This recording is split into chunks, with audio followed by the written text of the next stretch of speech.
Greetings YouTube, Simon here, welcome back to the channel and welcome to what is going to be, what I hope anyway, the first of several different strategies that you can use to defeat Ruby Weapon, one of the game's optional super bosses. Now I'm bringing this strategy first because I believe it is the simplest strategy. If all you're interested in is killing Ruby Weapon, not interested in any intricate setups or setups that require a lot of grinding for speed kills or anything like that, then this is the strategy for you. It's very simple and it requires the minimum amount of grinding. As a matter of fact, you might already have all the stuff that's needed as soon as you begin Dis 3, even before you go into the game's final story dungeon.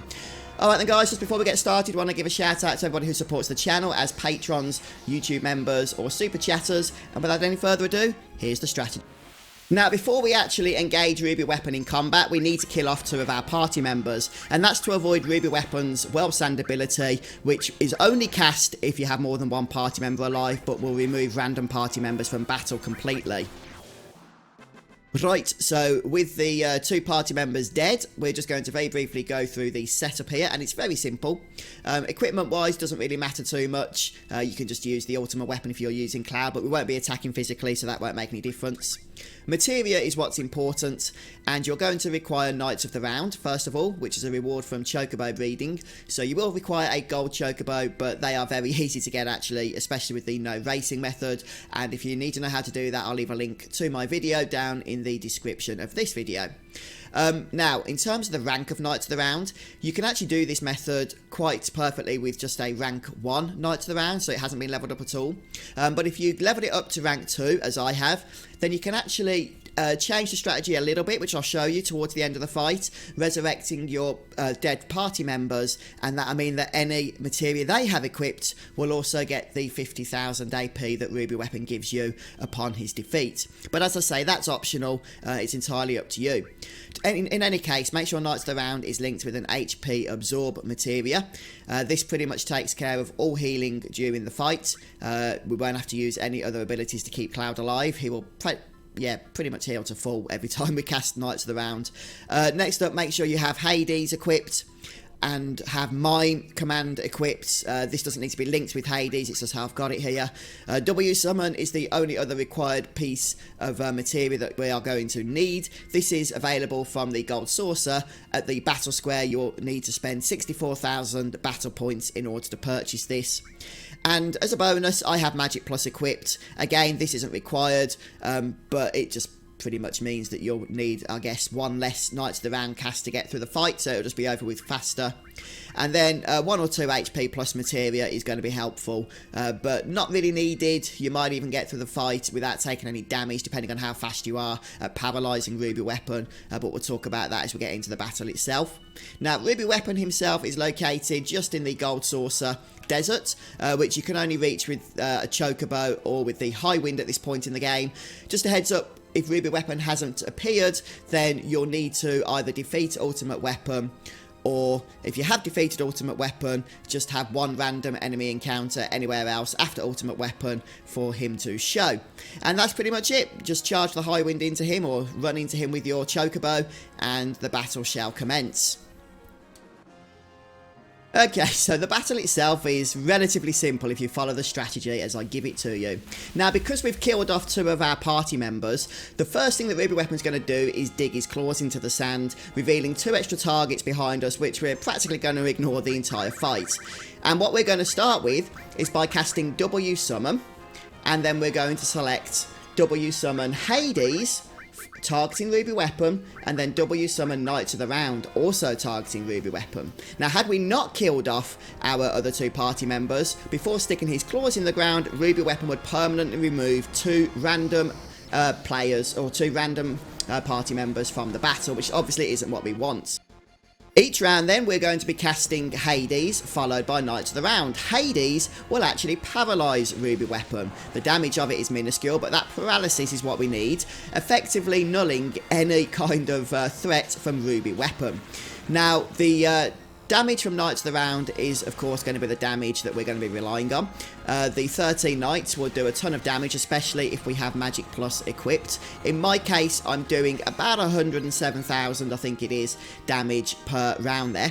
And then what we're going to do after Knights of the Round has cast is use the Mime command. Mime is going to repeat that W summon of Hades followed by Knights of the Round for 0 MP. And again, it doesn't matter what level Knights of the Round or Hades are. Normally you can only cast each summon the amount of times you've leveled up the materia, but with Mime it will duplicate those casts regardless. Now, in my experience, Ruby Weapon will unfreeze from his paralysis every 2 rounds, so just make sure you're ready with that Mime command, and Hades will be cast very quickly. If the claws do any damage to you, or if Ruby Weapon unleashes Ruby Flame, then don't worry, Knights of the Round will heal you to full with the HP absorb that we have linked to it. And if your goal is simply to defeat Ruby Weapon, get the trophy, then that's it. This is the strategy. Just keep using Mime whenever it pops up, and he will die. You don't need to worry about anything else. Healing is taken care of thanks to HP Absorb. Paralysis is taken care of thanks to Hades. And the damage is taken care of thanks to Knights of the Round. It's as simple as that. A very foolproof and yet very simple strategy to set up. Now, if you're willing to complicate things a little bit, then the reward for doing so is beneficial in my opinion, because with a little change to this strategy towards the end of it, you can actually bring Sid and Yuffie, or whoever your dead party members are, back to life, which means that any materia they have equipped will be able to benefit from the whopping amount of 50,000 AP that Ruby Weapon provides after defeating him. And especially if they're wearing double or triple growth equipment, that's no insignificant amount, as I'm sure you'll agree. But as I say, it's going to take a little bit of extra work. There are 4 more things you are going to require. Number 1, you're going to require Knights of the Round level to rank 2. Number 2, you're going to require the Phoenix Summon Materia equipped. Number 3, you're going to require a single Dazers item. And number 4, you're going to require either an Elixir or a Mega Elixir. One or the other is absolutely fine. And the only other thing you need to do is calculate how many Knights of the Round are going to be required to actually defeat Ruby Weapon. Now, in total, Ruby Weapon has 800,000 HP. And you don't need to do this exactly. You can pretty much work this out in your head. You don't need to write anything down. So with 800,000 HP, we need to figure out how much each cast of Knights of the Round is going to do to Ruby Weapon. So that's going to be different to you compared to me, seeing as how our stats are probably different. So I have the Magic Plus Materia equipped, which means that my Knights do about 8,300 looking at the screen on average per hit. And there are 13 Knights summoned for each cast. So 13 times 8,300 is about 107,000 points of damage per summon of Knights of the Round. And all you need to do then is take Ruby's total health pool, 800,000, and divide that by, you know, a rough estimate, a rough average of the damage that a single Knight of the Round casts in your case. So for me, that's 107,000. So on my device, on my phone or whatever, get the calculator out, do 800,000 divided by 107,000, and I get about 7.5. Which means that it will take 8 Knights of the Round, you always need to round up here, to actually defeat Ruby Weapon. So that's going to be important because I need to implement this extra part of the strategy after 7 Knights of the Round casts. So if for you, for example, you didn't have Magic Plus equipped, you were doing a little bit less damage, you calculated it would be 9.4 casts of Knights of the Round to kill Ruby Weapon, then you need to implement the second part of this strategy after 9 Knights of the Round casts, so that you'll know that the 10th is going to kill him. And this is the second part of the strategy. You need to cast your healing item, Elixir, Mega Elixir, onto your alive party member. And the reason for this is we need to get their MP back up to full. You can even use a Turbo Ether for this, but I prefer using, you know, a healing item in case one of the claws does damage to us and we don't want to die during this process. So once restoring your MP, what we then want to do is cast a Dazers on Ruby Weapon. You might want to go ahead and just wait for him to unparalyze if he's still currently paralyzed, just to make sure that you are going to get the effect of that Dazers item. And once Dazers has been cast, you're then going to W summon once more, ready for the final cast of Knights of the Round. But instead of casting Hades Knights of the Round, you're going to cast Phoenix Knights of the Round, and what this will do is resurrect your 2 dead party members and then follow by the Killing Knights of the Round summon, the Killing Blow. So here we can see this in action. I've just gone ahead and used an Elixir. That means we can actually have enough MP to cast Knights of the Round, otherwise this whole strategy will be scrooged. I'm not going to worry too much about that Ruby Flame right now. One thing I would note that I didn't do try and move your daisies to the top of the list before you go ahead and engage Ruby in battle. Would have made things a little easier. With the daisies cast and Ruby frozen, we're going to go ahead and double your summon once more. But this time, as I say, we're going to be selecting Phoenix first, and then follow that by Knight of the Round. And that should be the killing blow.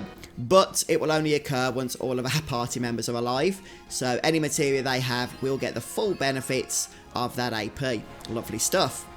Let's just go ahead and speed through these final summons here. But as you can see, even with these slight adjustments to the strategy so that we can make the most of those AP gains, it's still fairly simple. Nothing really too complex about this, was there? So I gave this little bit of an extra strategy for you guys to make the most of that AP, but it's really not required. This is the simplest strategy to take down Ruby Weapon. Even though I failed the first time on live stream, we won't talk about that. Anyway guys, there's the trophy. And you can add it to your collection as well. Let me know if you managed to do so down in the comments below.